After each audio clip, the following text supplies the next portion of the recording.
안녕하세요. 미익주식론 대학의 미준입니다. 4월 17일 오늘의 미익주식 뉴스를 시작합니다. 오늘도 변함없이 미국 주식 투자의 정석을 지키고 있는 미준에 오신 것을 환영합니다. 즐거운 금요일이 또 찾아왔습니다. 특히 최근에는 미국 증시 분위기가 너무나 좋아서요.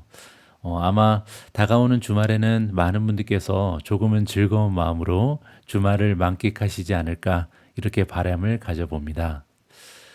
오늘도 소중한 구독자분께서 남겨주신 댓글을 읽으면서 시작하도록 하겠습니다. 오늘 댓글은요, 스윗이라는 아이디를 쓰시는 아주 스윗한 구독자분께서 남겨주신 글입니다. 미주님 안녕하세요. 댓글은 처음 써보지만 나름대로 5년이나 된 구독자입니다.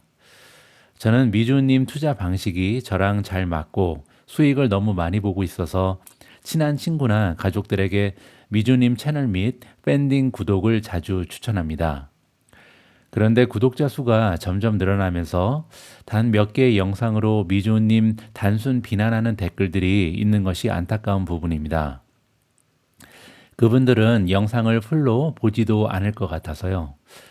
사실 미주님 구독한 지 1년이 되지 않았던 주식 투자 초보인 제 친구도 이번 하락장에 미주님 모멘텀 방식이 불안해서 제대로 못 따라하고 손실 확정이 무서워서 매도도 못하고 하다가 지금에서야 뒤늦게 후회하고 다시 공부하고 있습니다.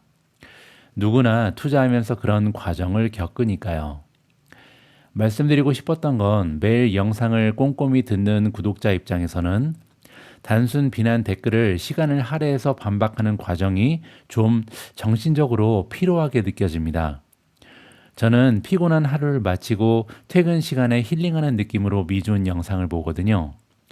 아니면 잠들기 전에 수면 음악처럼 들으면서 잠들기도 합니다. 그런데 비난 댓글을 읽어주실 때는 미주님이 스트레스 받으시는 게 보이고 미주님 팬이다 보니 제 기분도 별로 좋지 않습니다. 그 댓글 쓴 사람 또는 유사한 생각을 하는 사람들이 과연 이 부분을 볼지도 의문도 듭니다. 비난 댓글에 열 받으시겠지만 너무 마음 쓰지 마시고 미주님 소중한 방송에서 얘기하는 부분은 간략히 줄이거나 언급 빈도를 줄여주시면 좋을 것 같습니다. 대댓글로 반박하시거나 삭제 조치 정도도 충분할 수 있을 것 같아요. 아무튼 항상 감사드립니다. 댓글은 잘 못 쓰지만 좋아요는 열심히 누르고 있어요. 오래오래 채널 팬딩 운영해주세요. 은퇴하지 말아주세요. 너무나 스윗한 댓글 남겨주신 스윗님께 감사 말씀드립니다. 일단은요. 매일 영상 챙겨보시고 이렇게 미준 멤버십까지 구독하신 분들 입장에서는요. 모멘텀 투자를 비난하거나 아니면 단순히 의문을 제기하는 댓글에 제가 이렇게 일일이 반응하는 모습이 좀 피곤하게 느껴지실 수도 있을 것 같습니다. 이 부분은 제가 미처 생각을 못 해봤는데요. 앞으로는 좀 자제하겠습니다. 하지만 제가 단순히 이렇게 이런 댓글에 스트레스 받고 기분 상해서 제가 반박 영상을 찍는 것은 아니고요. 오늘 좀 저의 개인적인 입장을 좀 표현을 해볼까 합니다. 6년 전이죠. 그러니까 2020년 제가 미준 채널을 6월 달에 개설을 했습니다. 그리고 나서 처음으로 제가 실행했던 투자 전략은요. 여러분들 잘 알고 계신 바이 앤 홀드입니다. 그래서 좋은 종목을 정말 신중하게 선택을 하고요. 이렇게 철저하게 리서치를 통해서 성장성이 뛰어난 종목을 선정을 하면요. 그냥 들고 있으면 결국은 투자에 성공하지 않을까 이런 생각을 가지고 투자를 했던 거죠. 그리고 제가 가졌던 투자 논리는 이랬습니다. 이렇게 엄선해서 투자 종목을 선정하면요. 그냥 선정해도 사실 53%의 주식은 올라간다. 이 말씀 드린 적이 있잖아요. 그래서 아마도 내가 정말 신중하게 선택을 한다면 정말 막대한 노력을 해서 최고의 종목만 선정해서 투자를 진행하면 아마 10종목 중에는 6개 아니면 7개는 올라가지 않을까 이런 생각을 가지고 있었고요. 그리고 결정적으로 하락하는 종목은 많이 떨어져도 100%에 막혀 있잖아요. 그리고 올라가는 종목은 2배 올라가는 종목도 있고 3배 올라가는 종목도 있고 심지어는 10배거를 만날 수도 있잖아요. 그렇기 때문에 반 이상의 종목은 올라갈 거고 그리고 계속 들고 있으면 떨어지는 종목은 마이너스 100%에서 막히고 올라가는 종목은 100%, 200%, 500% 끊임없이 올라가면서 결국은 성공적인 투자를 만들어낼 수 있을 것이다. 이게 예전에 제가 2020년, 2021년 구독자분들께 설파했던 미주은의 투자 전략이었습니다. 그런데 안타깝게도 여기에는 한 가지의 오류가 있었습니다. 제가 좀 처음에 제대로 생각하지 못했던 어떻게 보면 좀 과소평가했던 변수가 있었는데요. 그게 뭐냐면 베어마켓이었죠. 저는 투자 경력이 그렇게 길지가 않습니다. 그래서 제가 처음으로 제대로 상대했던 베어마켓은요, 2020년 3월에 있었던 코로나 베어마켓이었습니다. 근데 문제는요, 그때는 코로나 베어마켓은요, 너무나 빨리 끝나버렸거든요. 차트 하나 보여드리죠. 자, 여기 S&P 500 차트가 있는데요. 코로나 베어마켓의 정점이 여기였습니다.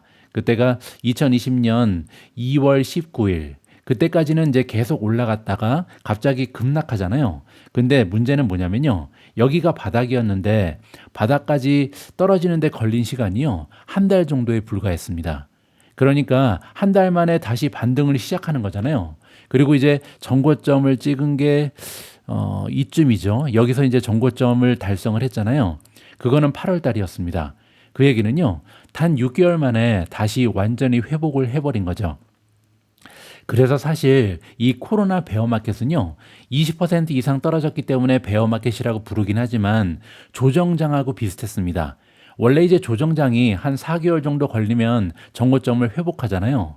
자, 그런데 제가 처음에 좀 운이 없어서 이렇게 코로나를 베어마켓으로 만나다 보니까요, 베어마켓 별거 아니구나. 이렇게 기다리다 보면 금방 다시 정고점을 회복하는구나.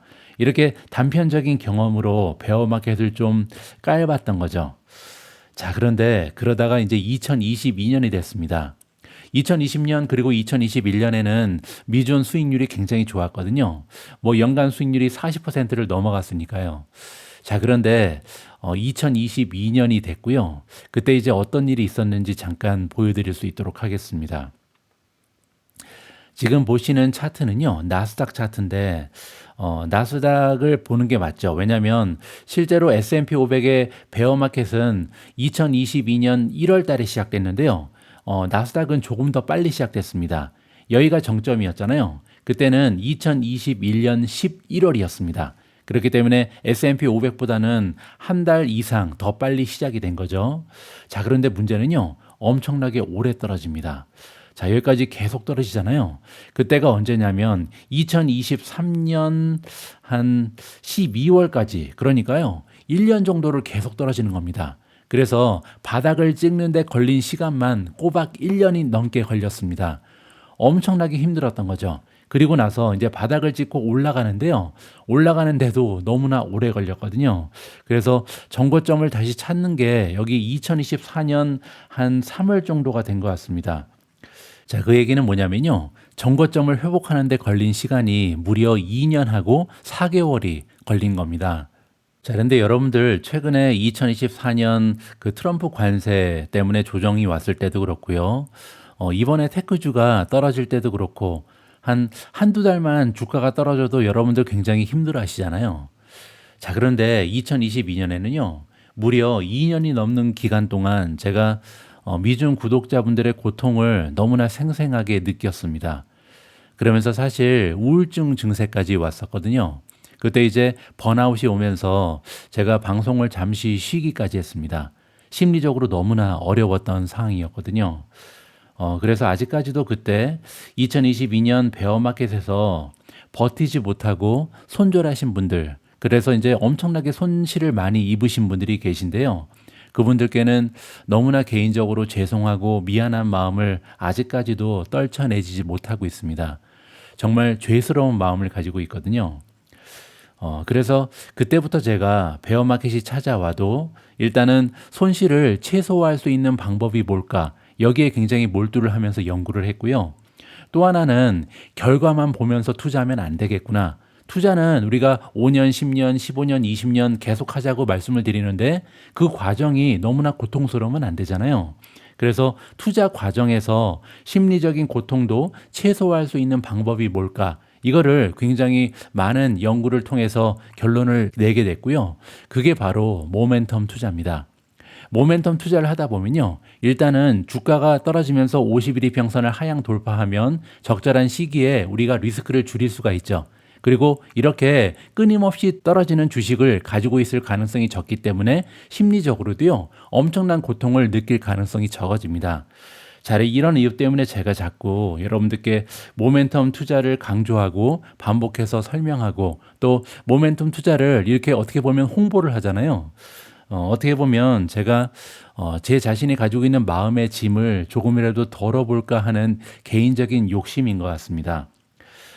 저 때문에 2022년에 금전적인 손실을 많이 입으신 분들이 다시 한번 미존 채널로 돌아오셔서요. 저와 함께 모멘텀 투자를 진행하시면서 그때의 손실을 넘어서는 좋은 수익을 내셨으면 하는 바람을 가지고 이렇게 모멘텀 투자를 열심히 설명하고 있습니다. 이렇게 개인적인 욕심이 있기 때문에 제가 자꾸만 이런 댓글을 읽어드리고 반박도 하고 모멘텀 투자를 또 한 번 설명하고 이런 거라는 걸 여러분들께서 다시 한번 좀 이해를 해 주셨으면 합니다. 자, 그러면 4월 17일 준비된 오늘의 미국 주식 뉴스 바로 시작합니다. 오늘 방송 앞부분에서는요, 제가 왜 이렇게 모멘텀 투자에 집중을 하고 있고, 또 모멘텀 투자 전략을 왜 이렇게 열심히 홍보하고 설명하고 있는지 잠시 그 배경 설명을 드렸습니다. 좀 반복해서 이런 말씀을 드리면 피곤하실 수도 있는데요. 오늘도 아직까지 모멘텀 투자에 대한 확신이 없으신 분이 계셔서요. 이 댓글에 대한 저의 답변을 좀 간략하게 소개해드리고 넘어가도록 하겠습니다. 이번 댓글은요, 제이슨 리님께서 3시간 전에 올려주신 글입니다. 모멘텀 투자 전략은 결국 기술적 차트 분석에 의한 투자 전략인 건데, 강한 상승장에서는 확률이 좋을 수 있으나, 그렇지 않은 장에서는 여러 종목에서 이평선 구간에서 떨어질 때 매도가 반복되면서 다 까먹게 됩니다. 기업의 실질적인 가치에 투자하는 가치 투자와는 거리가 있는 전략이죠. 그럼 상승장에서만 하면 되지 않나 라고 생각할 수 있겠지만 언제가 상승장이고 언제가 하락장인지 어디가 변곡점인지 또한 명확히 알 수가 없죠. 모멘텀 투자는 분명 많은 투자 전략 중 하나인 것은 분명하나 리스크 또한 분명하게 존재합니다. 자, 이렇게 의문을 제시하셨습니다. 자, 여기에 대해서 저의 댓글은 이렇습니다. 제가 보기에는요, 모멘텀 투자 전략에 대해서 오해하고 계신 부분이 2가지 정도 있는 것 같습니다. 자, 일단 기업의 실질 가치에 투자하는 가치 투자와는 거리가 있는 전략이다. 이렇게 말씀하셨는데요. 이 부분은 잘못 이해하고 계십니다. 왜냐면요, 미존 모멘텀 포트폴리오에 포함된 모든 종목은요, 모멘텀을 가지고 선정된 종목이 아닙니다. 이 종목들은요, 기업의 성장 스토리 그리고 펀더멘탈이라는 2가지의 기준을 가지고 선정이 되거든요. 자, 따라서 기업의 실질 가치가 뛰어난 종목들을 선정하고요. 그걸로 관심 종목 리스트를 구성합니다. 그리고 이 관심 종목 리스트에서 모멘텀이 뛰어난 종목 위주로 실제 포트폴리오를 구성하고 있거든요. 물론 이제 모멘텀이 떨어지면 다시 탈락하고요. 모멘텀이 올라오는 종목이 관심 종목에 있으면 이걸 다시 편입하죠. 자, 이런 식으로 모멘텀 포트폴리오는요, 일단은 가치가 있는 기업, 따라서 펀드멘탈이 튼튼하고 기업의 성장 스토리가 확실한 종목에만 투자를 진행하고 있다. 이 부분을 좀 강조드리고 싶습니다. 거기에 대한 증거가 있는데요. 단편적인 예로 미존 모멘텀 포트폴리오에 포함된 종목 중에요, 순이익과 영업이익이 모두 적자인 기업은 단 하나도 없습니다. 여러분들 중에는 이렇게 적자 기업에 투자하시는 분들 많잖아요. 저는 절대 그렇지 않습니다. 펀더멘탈이 확실한 기업, 현금을 잘 만들고 있는 기업, 이런 종목에만 투자한다는 점을 강조드리고 싶고요. 2번째, 어제 방송 내용 중에 제가 그림 2개를 보여드리면서 설명한 부분인데요. 다시 한 번만 좀 강조를 드리죠. 모멘텀 투자의 장점은요, 상승장에서 수익을 극대화할 수 있죠. 왜냐하면 끝까지 계속해서 들고 있잖아요. 근데 그것뿐만이 아닙니다. 하락장에서는요, 손실을 극소화할 수 있다. 이 부분을 좀 강조하고 싶습니다. 아까 투자자 입장에서 언제가 상승장이고 언제가 하락장인지 그 변곡점을 알 수 없다라고 말씀하셨잖아요. 아주 정확한 지적이죠. 저도 그렇게 생각하거든요. 그런데 그렇기 때문에 주식 매매에는요, 모멘텀이라는 기준이 있어야 된다는 것이 저의 주장입니다. 급락하는 주식을 만날 가능성이 저는 굉장히 높다고 봅니다.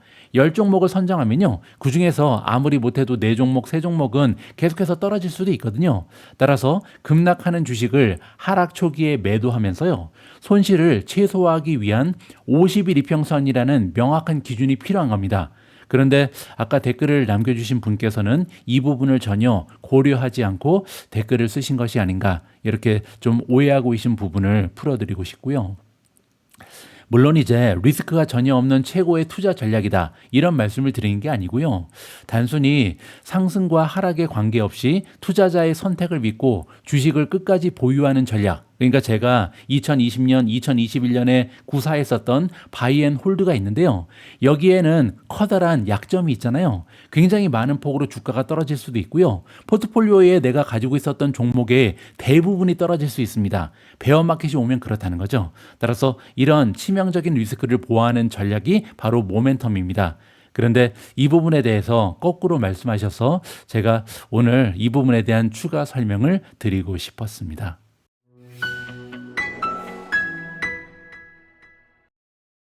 자, 그러면 지금부터 본격적으로 분위기를 좀 바꿔서요, 긍정적인 모습을 보이고 있는 미국 증시 이야기로 진입을 해볼까 합니다. 자, 가장 먼저 S&P 500 모습을 보시면요, 어제도 S&P 500 맵이 긍정적인 색으로 물들어 있습니다. 녹색을 보인 종목의 수가 빨간색보다는 훨씬 더 많아 보이죠. 자, 그리고 굉장히 긍정적인 신호가 연속적으로 발견되고 있는데요. 그게 뭐냐면 최근에 추세가 좋지 않았던 소프트웨어가 대부분 다 올라갔고요. 소프트웨어가 올라갔는데 반도체도 엔비디아 빼고는 다 올라갔습니다. 자, 그리고 결정적으로 이 아래쪽을 보시면요, 에너지 주식도 모두 다 동반 상승했거든요. 제가 지난주엔가 이 말씀을 드린 적이 있는데요. 4월 달 들어서는요, 에너지 주식이 올라간다고 테크주가 떨어지는 게 아니고요, 에너지가 떨어진다고 테크주가 올라가는 게 아닙니다.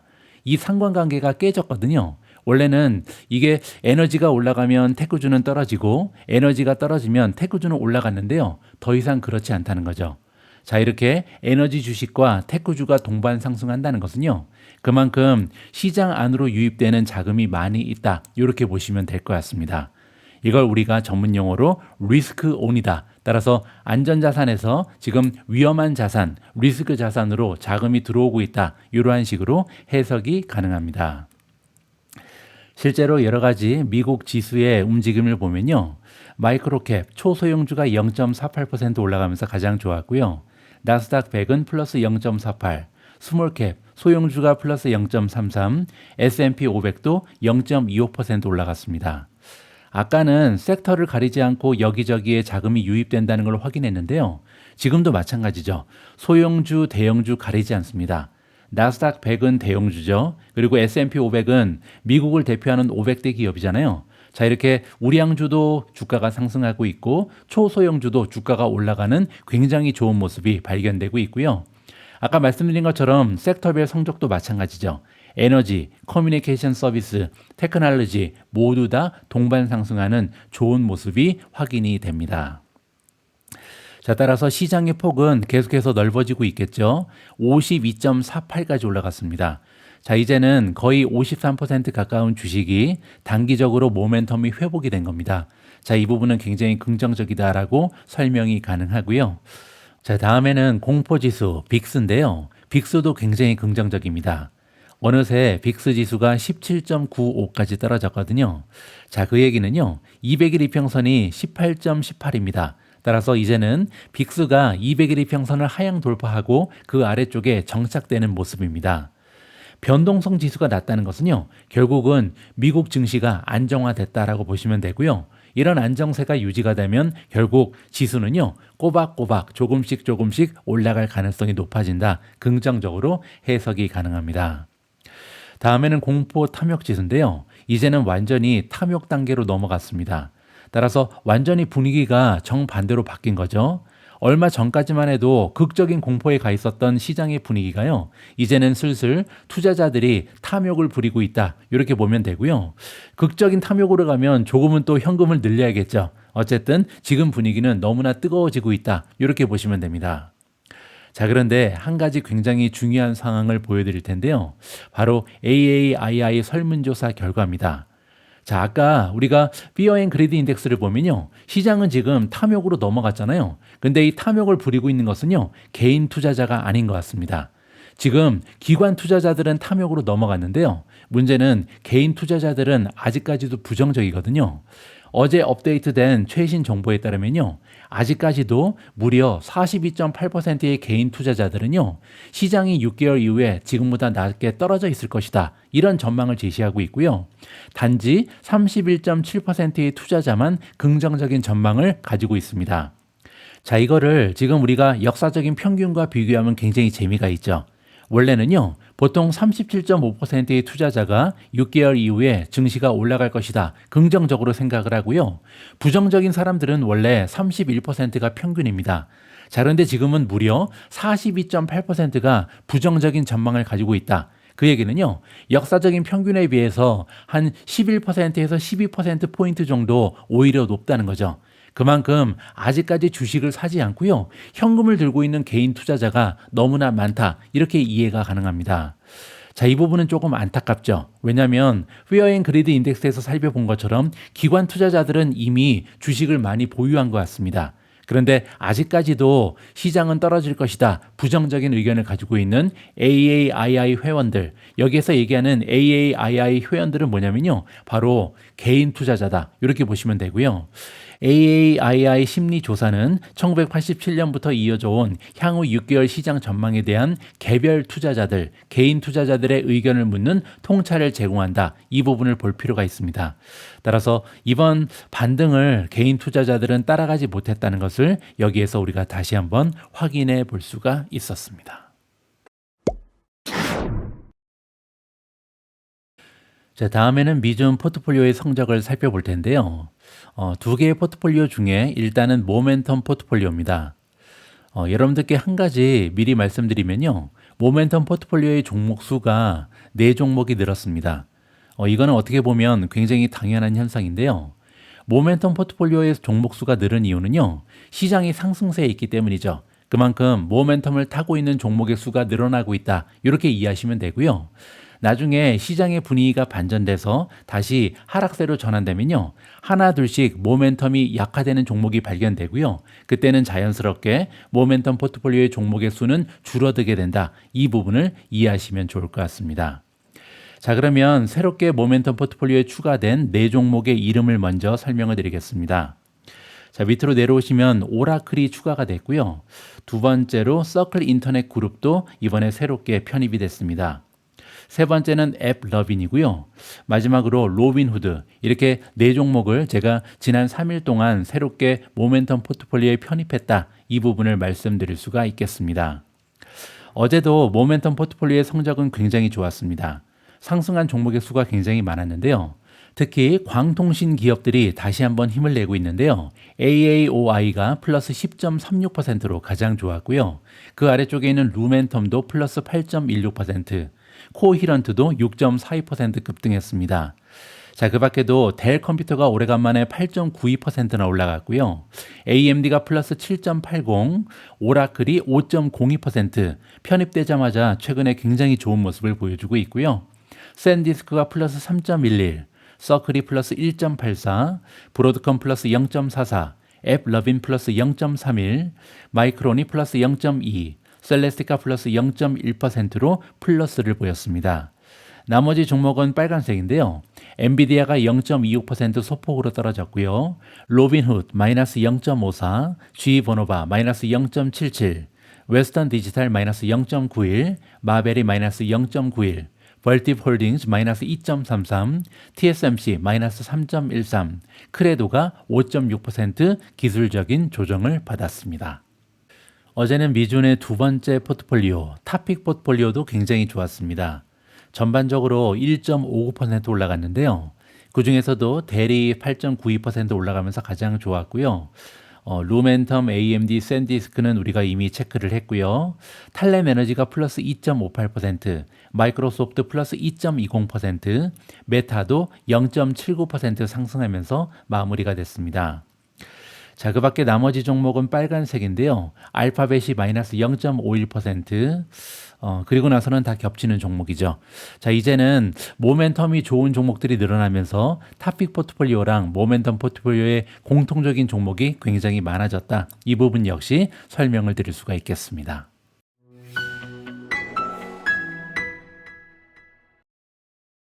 자, 이렇게 미국 증시가 연일 상승 추세를 지키면서 S&P 500은 7,000 이상으로 올라갔고요. 그 얘기는 4월 달 들어서만 무려 주가가 11%나 급등 추세를 만들어냈습니다. 자, 이렇게 주가가 계속 올라가고 연이어서 사상 최고치를 경신하는 것은 너무나 기분이 좋은 일입니다. 자, 하지만 투자자의 마음 한편에는요, 이렇게 계속 올라가도 되는 건지, 왜냐하면 지금 아직까지도 불안한 요소가 많이 남아 있잖아요. 예를 들어서 중동 전쟁이 아직까지는 끝나지 않았고요. 유가가 계속해서 올라갈 가능성도 있죠. 그리고 경기 둔화 우려가 아직까지는 존재합니다. 자, 그럼에도 불구하고 S&P 500 그리고 나스닥 지수는 계속해서 신고가 영역을 경신하고 있잖아요. 자, 그래서 오늘은요, 약간은 불안감을 느끼시는 분들을 위해서 미국 증시 전반의 시황 그리고 향후 전망을 다룬 5개의 주요 기사를요, 제가 모두 읽어보고 요약 정리했습니다. 자, 여기 나와 있는 5개의 기사인데요. 이 기사에서 가장 중요한 내용만 제가 취합을 했고요. 그래서 지금 현재 미국 증시에는 어떤 일이 일어나고 있고, 그래서 이러한 시황을 바탕으로 해서 향후에는 어떤 모습을 기대할 수 있는지, 어디에 집중하면서 투자하면 되는지 여기까지 설명을 드려볼까 합니다. 자, 일단은요, 전쟁이 아직도 끝나지 않았는데 미국 증시는 왜 계속해서 신고가를 기록하고 있는지 여기에 대한 의문을 풀어보겠습니다. 자, 여기에는 여러 가지 이유가 있는데요. 첫 번째 이유는 뭐냐면요, 주식시장은 원래 최소한 6개월에서 12개월을 선행합니다. 주식시장은 원래 오늘 벌어지고 있는 일을 그대로 반영하는 곳이 아니거든요. 시장은 늘 앞으로 이 세상이 어떻게 바뀔지 이거를 먼저 가격에 선 반영한다. 이 부분을 기억할 필요가 있습니다. 그리고 이번에도 마찬가지죠.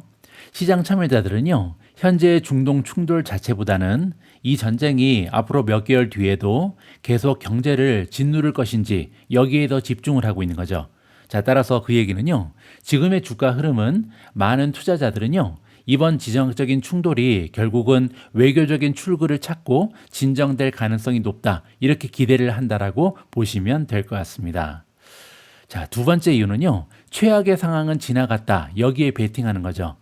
자, 지금 시장은요, 중동 리스크를 완전히 무시하는 것이 아닙니다. 물론 리스크는 남아 있는 거죠. 자, 하지만 최악의 시나리오가 구조적인 위기로 번지지는 않을 것이다, 이렇게 판단하고 있다고 합리적으로 유추를 해볼 수가 있겠죠. 제가 방송에서도 여러 번 말씀드렸는데요. 주식시장은 상황이 좋아야 올라가는 게 아니고요. 지금부터는 상황이 조금이라도 나아질 것이다, 이런 기대감이 있으면 올라갈 수 있습니다.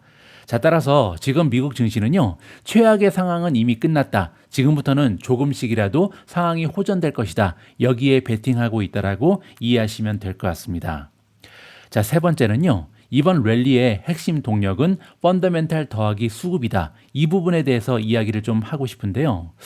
이번 반등을 이해하기 위해서 반드시 봐야 하는 것은 바로 포지션의 구조입니다. 자, 그동안 시장에는요, 너무나 많은 투자자들이 방어적으로 돌아서 있었다, 이게 굉장히 중요하거든요. 이게 무슨 얘기냐면요, 하락에 대비해서 풋옵션 등의 해지를 해두고 주식 비중을 줄이고 특히 대형 기술주에 대해서 과도하게 조심스러운 포지션이 형성되어 있었다, 이렇게 보시면 됩니다. 자, 그런데 갑자기 전쟁으로 인한 최악의 상황은 지나갔다, 이런 신호가 등장한 거죠. 자, 그 얘기는요, 비관론자들이 드디어 포지션을 되돌리기 시작했다, 이렇게 보시면 됩니다. 포지션을 되돌렸다는 얘기는요, 풋옵션 가격이 갑자기 무너지고요, 숏 포지션, 즉 공매도 포지션이 청산되고, 그리고 비어있던 주식 노출이 다시 차오르기 시작했다, 이렇게 보시면 됩니다.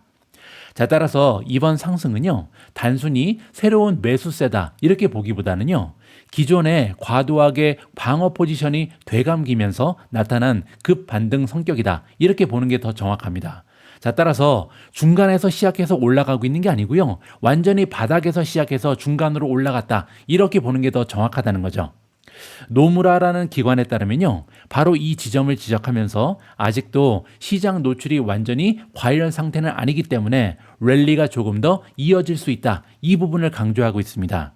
자, 이거는 우리가 AAII 설문조사 결과에서 확인했잖아요. 아직까지는 굉장히 부정적인 전망을 가진 사람이 많습니다. 그 얘기는요, 주식을 팔고 현금을 들고 있는 사람이 아직도 더 많다는 거죠. 특히 개인 투자자들은요, 아직도 과열이라기보다는 오히려 조심하고 있다, 이 부분에 우리가 희망을 가져볼 만합니다. 자, 그리고 아래 그래프는요, 최근에 일주일간 미국 주식 시장에 어떤 종류의 투자자들이 돈을 넣었는지 아니면 뺐는지를 보여주는 일종의 수급 성적표입니다. 자, 지금 주식을 누가 사고 있고 누구 때문에 이렇게 주가가 올라가고 있는지 이걸 이해해 보자는 거죠. 자, 여기 보시면요, 하나, 둘, 셋, 네 개가 지금 플러스를 보이고 있고요. 그 중에서도 22.5 빌리언, 그리고 11.7 빌리언, 그리고 무려 19.8 빌리언이 일주일 만에 유입된 부분이 있잖아요. 과연 누가 이렇게 주식을 사고 있는지 이 부분에 한번 집중을 해보도록 하겠습니다. 자, 첫 번째, 22.5 빌리언을 매수한 투자자의 유형은요, 펀드 플로우입니다. 자, 이 얘기는 뭐냐면 뮤추얼 펀드라든지 ETF 같은 일반 펀드 자금이 순유입되고 있다. 따라서 지금은요, 펀드들이 주식을 사고 있다. 굉장히 고무적이죠. 자, 그리고 두 번째, 11.7 빌리언을 산 주체는 누구냐면요, 에셋 매니저입니다. 자, 다시 얘기해서 연기금이라든지 보험사, 이런 대형 기관에서 자금이 유입되고 있다. 이 부분에 우리가 굉장히 많은 희망을 가져볼 수가 있는 거죠. 기관들이 주식을 많이 산다는 것은요, 굉장히 고무적입니다. 기관은 잘 팔지 않거든요. 자, 그리고 세 번째, 19.8 빌리언이 어디서 들어왔냐면요, CTA에서 들어왔습니다. 자, 그런데 CTA가 뭐냐면요, 추세를 추종하는 알고리즘 펀드의 매수입니다.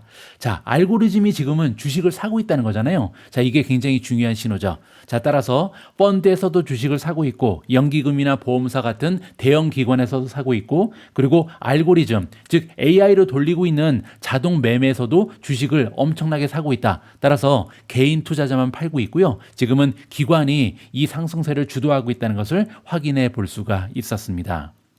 자, 이번에는요, 반등이 너무나 빠르다, 이거를 좀 우리가 주목해 볼 필요가 있는데요, 보통 시장은요, 조정장에서 급하게 빠지고 천천히 오릅니다. 자, 그런데 이번에는 정반대거든요. 여기 기울기를 보시면 떨어지는 거에 비해서 올라가는 게 더 기울기가 급격하게 올라간 것을 확인해 볼 수가 있었습니다. S&P 500은요, 10% 가까이 조정을 받은 이후에 11일 이내에 다시 신고가를 회복했습니다. 자, 그런데 이렇게까지 빨리 올라간 것은요, 1928년 이후에 처음 있는 일이라고 합니다. 100년에 한 번 나올까 말까한 엄청난 반등이었다는 거죠. 자, 그 얘기는요, 이번 상승이 단순히 조금 좋아져서 오른 시장이 아니라는 것이다. 자, 이게 무슨 얘기냐면요, 너무나 많이 비어 있었기 때문에 시장이 한 번에 다시 채워졌다, 이렇게 보시면 됩니다. 아까 제가 말씀드렸잖아요. 중간에서 올라간 게 아니라 완전히 바닥에서 올라갔기 때문에 이렇게 빠른 속도가 발견된다, 이렇게 보시면 됩니다. 자, 이렇게 빨리 올라가다 보니까 결국 개인 투자자 입장에서는요, 뭔가 잘못된 것 같은데 계속 오른다, 이런 느낌을 받게 되는 것이다 라고 해석이 가능하고요. 자, 다음으로 우리가 관심을 가질 만한 부분은요, 바로 모멘텀의 귀환입니다. 자, 이번 랠리에서 가장 중요한 내부 시그널 중에 하나는요, 모멘텀 주도주의 부활이다. 이 부분에 많은 의미를 줄 필요가 있는데요. 자, 가령 예를 들어서 iShares MSCI USA 모멘텀 팩터 ETF라는 게 있습니다. 티커 네임은 MTUM이고요. 이 ETF가 장중에 신고가를 경신했는데요, 그러면서 10거래일 연속으로 상승 흐름이 나왔다고 합니다. 자, 따라서 모멘텀을 추종하는 ETF가 10일 연속으로 올라갔고요, 신고가도 경신한 거죠. 자, 이렇게 연초만 해도 7% 넘게 밀렸던 이 펀드가 올해 플러스 수익률로 반전했다는 것은요, 단순히 지수 반등이 아니라 성장주 선호가 다시 살아나고 있다, 이 부분을 우리한테 암시하는 겁니다. 자, 어떤 섹터가 시장을 끌고 가고 있는가? 이거는요, 우리 투자자 입장에서는 매우 중요합니다. 자, 지금과 같은 시장에서는요, 단순히 지수가 올라가는 것만 보면 안 되고요. 어떤 리더 그룹이 다시 시장의 자금을 빨아들이는지 이걸 봐야 정확한 상황을 진단할 수 있거든요. 자, 그런데 굉장히 고무적인 부분은요, 지금은 방어주가 이끌고 있는 상승세가 아니라는 거죠. 지금 시장은요, 반도체, AI 인프라, 그리고 하이퍼스케일러, 그리고 다시 살아나고 있는 소프트웨어 기대감이 시장의 중심축이다. 이 부분에 우리가 굉장히 많은 기대를 걸어볼 만합니다. 자, 왜냐면요, 지금 시장은 경기 침체를 버티기 위한 방어적인 신고가가 아니고요, 성장 기대가 다시 가격에 반영되는 공격적인 신고가다. 따라서 지금 주식시장은요, 방어주가 올라가는 게 아니라 앞으로 먼 미래를 보면서 투자하는 성장재가 이끌고 있잖아요. 그 얘기는 단시간에 끝나버릴 랠리가 아니라는 거죠. 지금은 한동안 이 랠리가 지속될 가능성이 높다는 것을 어디가 주도하고 있냐에 따라서 우리가 판단을 해볼 수가 있고요. 지금은 성장주, 테크주, AI 수혜주가 이끌고 있다는 점에서 굉장히 긍정적이라는 것을 확인해 볼 수가 있었습니다. 자, 그런데요, 더 중요한 것은 결국 펀더멘탈이 살아있는가, 죽어있는가, 이 부분이 굉장히 중요하잖아요. 결국은 이익 전망이 버텨주고 있다는 점이 중요하다. 즉 수급은 모멘텀이잖아요. 모멘텀만으로는 여기까지는 올 수 있습니다. 아까 말씀드린 것처럼 너무나 많이 떨어져 있기 때문에 떨어진 상태에서 정상화되는 데는 모멘텀으로 가능하죠. 자, 모멘텀 때문에 여기까지 떨어졌고 이 모멘텀이 다시 상승되면서 주가가 지금까지 왔습니다. 자, 그런데 수급만으로는요, 신고가를 오랫동안 유지하기는 어렵거든요.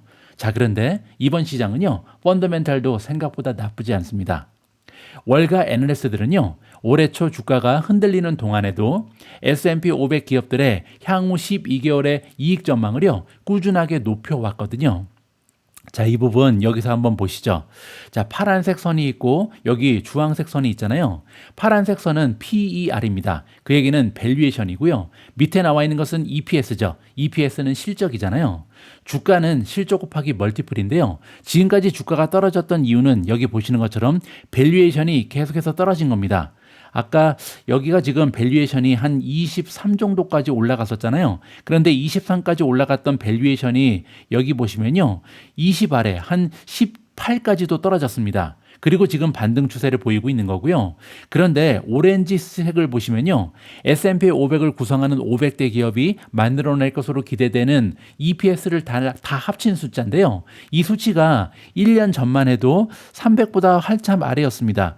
여기 쭉 가다 보면요, 한 270, 그 정도밖에 안 됐잖아요. 근데 지금은 이 수치가 340까지 올라갔죠. 자, 따라서 지금 S&P 500을 이루는 500대 기업의 어닝 전망은 1년 동안 쭉 올라간 겁니다. 우상향하고 있었잖아요. 그럼에도 불구하고 주가는 떨어졌는데, 주가가 떨어진 이유는 결국 실적이 나빠진 게 아니라 계속해서 멀티플이 감소했던 뿐이다. 이 부분에 우리가 집중을 해볼 필요가 있다는 거죠. 자, 이렇게 주가는 하락하는데요, 기업의 이익의 전망이 상승했다는 건요, 결국 이번 조정이 멀티플 하락에 의해서 주도됐다는 것이다. 이렇게 정리가 가능하고요. 그 얘기는 오히려 이번이 매수 기회를 우리한테 선물해 준 것이다. 이렇게 보시면 됩니다. 자, 즉 이번 반등이 가능했던 이유는요, 단순한 투자 심리의 개선뿐만 아니라 결국은 실적이 여전히 주가를 지지하고 있었기 때문이다. 긍정적으로 해석이 가능한 거죠. 자, 특히 연초 시장을 흔들었던 AI 회의론, 하이퍼스케일러 기업들의 투자 효율성, 돈만 계속 쓰고 언제 돈을 벌 거냐, 야, 이런 회의론이 일었었잖아요. 그리고 소프트웨어 부진에 대한 의심도 있었죠. 자, 그런데 이 모든 것이요, 최근에 다시 완화 기미를 보이고 있습니다. 자, 그 얘기는요, 결국 시장이 AI 투자는 생각보다 더 길게 갈 것이다. 이 부분에 집중을 하고 있다. 따라서 시장의 여론이 이제는 AI 투자가 실효성이 있다는 쪽으로 기울고 있다는 것을 우리가 눈치챌 수 있는 겁니다. 자, 이제 중요한 것은요, 결국 실적 시즌입니다. 앞으로 시장의 상승세를 결정할 가장 중요한 분기점은 결국은 실적 시즌이다. 아까 말씀드린 것처럼 지금까지는 밸류에이션이 떨어졌던 것을 만회한 거고요. 이제는 밸류에이션만으로 더 올라가긴 어렵죠. 따라서 실적이 뒷받침이 돼야 된다. 이렇게 보시면 됩니다.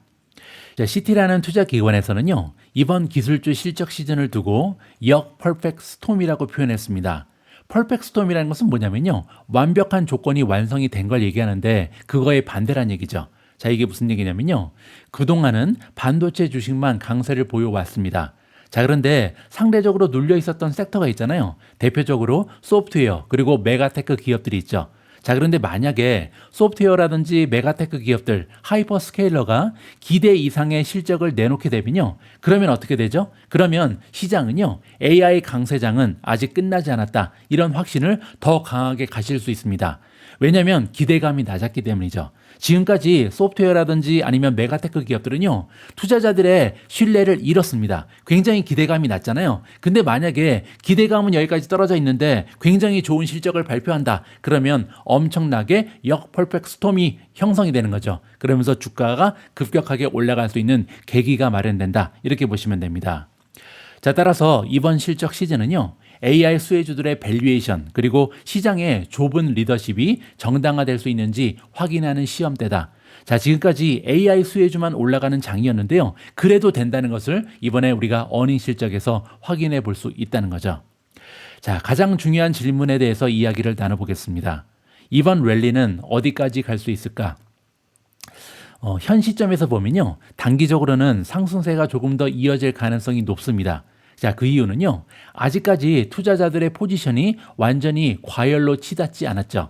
아까 공포 탐욕 지수를 봤는데 우리가 탐욕까지 올라갔긴 했어도 완전히 극적인 탐욕은 아니잖아요. 그리고 또 하나 AI 설문조사 결과를 보면요. 지금까지 랠리를 이끌었던 것은 기관이었습니다. 아직까지 개인 투자자들은 따라오지 못하고 있죠. 따라서 과열 상태가 아닌 겁니다. 자, 게다가 기술주 어닝 실적이라는 추가적인 촉매제가 남아있잖아요. 이제 막 어닝 시즌이 시작이 되기 때문이죠.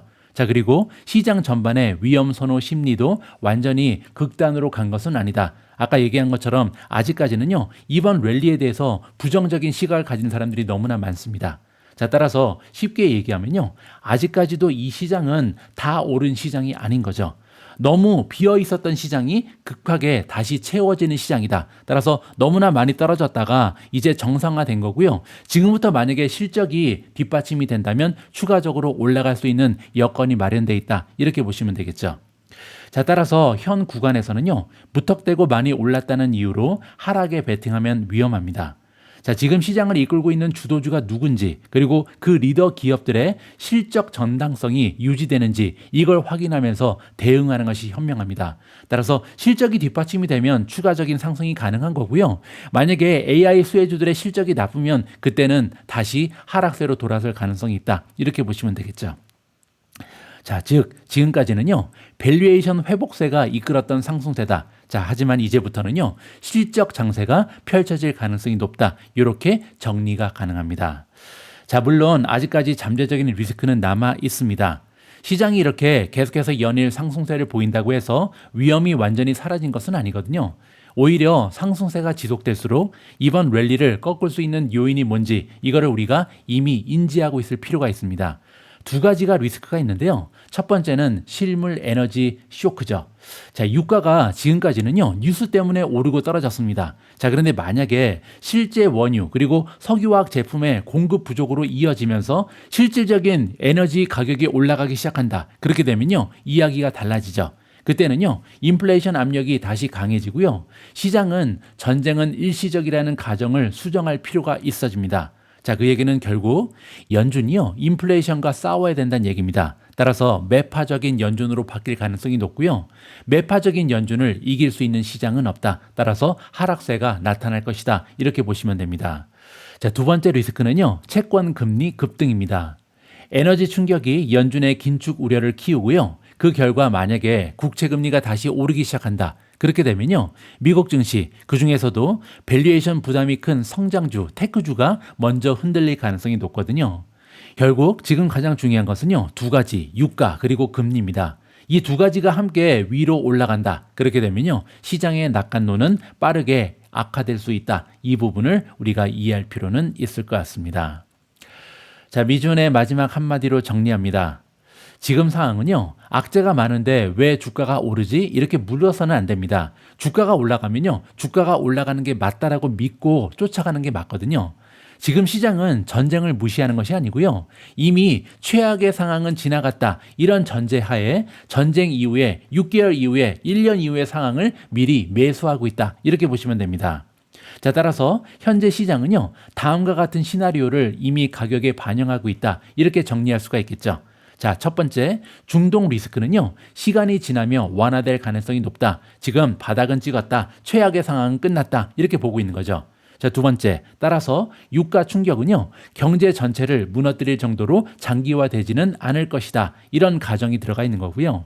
세 번째, AI 중심의 기술주 실적은 다시 한번 시장의 기대를 충족시킬 가능성이 있다. 자, 이제 다음 주부터 본격적으로 AI 수혜주들이 실적을 발표하잖아요. 이 실적이 좋을 것이다. 이런 기대감이 올라가고 있는 거죠. 자, 네 번째, 아직도 포지션 복원 여지가 남아있다. 이건 우리가 직접 아까 센티먼트를 확인했잖아요. 아직까지는 주식을 팔고 현금으로 들고 있는 사람이 더 많습니다. 따라서 그 얘기는요, 더 이상 올라갈 길이 막힌 것이 아니라 지금부터도 남아있다. 주식을 살 사람이 많이 남아있다. 이런 식으로 정리가 가능하겠죠. 자, 따라서 우리 투자자 입장에서는요, 지금 같은 상황에서는 그냥 S&P 500에 투자하는 것보다는요, 리더십이 살아있는 핵심 성장주, 특히 AI 수혜주에 집중 투자하는 것이 훨씬 더 유리하다는 것이 저희 개인적인 판단입니다. 자, 그 이유는요, 지금부터는 실적 장세가 펼쳐질 가능성이 높기 때문입니다. 지금까지 시장의 상승을 이끌어왔던 것은 그동안 하락했던 밸류에이션이 정상화된 거고요. 지금부터는 밸류에이션에 기댈 수가 없죠. 지금부터는 실적이 올라가는 기업이 상승할 것이다. 이렇게 보시면 되고요. 결국 실적이 가장 좋은 종목은요, AI 수혜주다. 이러한 논리가 성립이 됩니다. 자, 따라서 지금 당장은요, AI, 반도체, 메가테크 기업들 위주로 포트폴리오를 유지하되 유가 급등 그리고 채권 금리의 재상승이 동시에 나타나는지, 이 두 가지는 나타나면 주식은 떨어진다. 이렇게 가정하는 게 맞거든요. 자, 따라서 실적에 집중하면서 상승세를 보고요. 두 번째, 지금 리스크는 유가가 올라가는지 그리고 채권 금리가 올라가는지 이 두 가지를 동시에 체크할 필요가 있다. 이러한 식으로 마무리를 해드리겠습니다.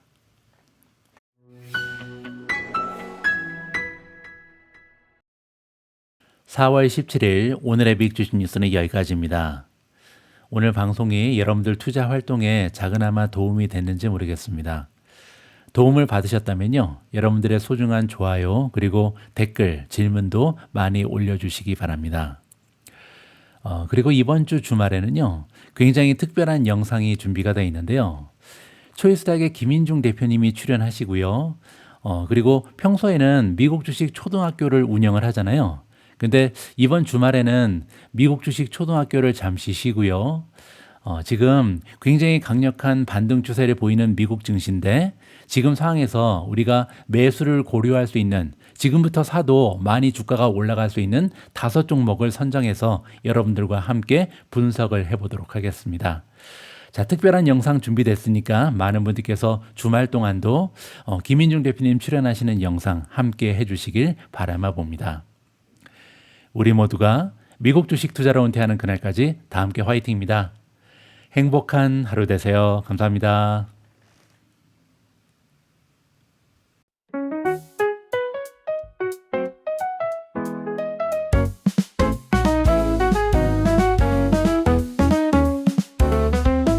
작은 꿈 시작이 중요해. 희망의 미래를 함께 심어가 매일매일 조금씩 자라나 마음속에 설렘이 끼었나. 욕심은 버려, 이번에도 다르진 않을 거야. 결과는 과정의 연속일 뿐, 어두운 조정이 와도 두렵지 않아. 미주은 손을 잡고 나아가 보이지 않는 내일의 빛이 되어줄게.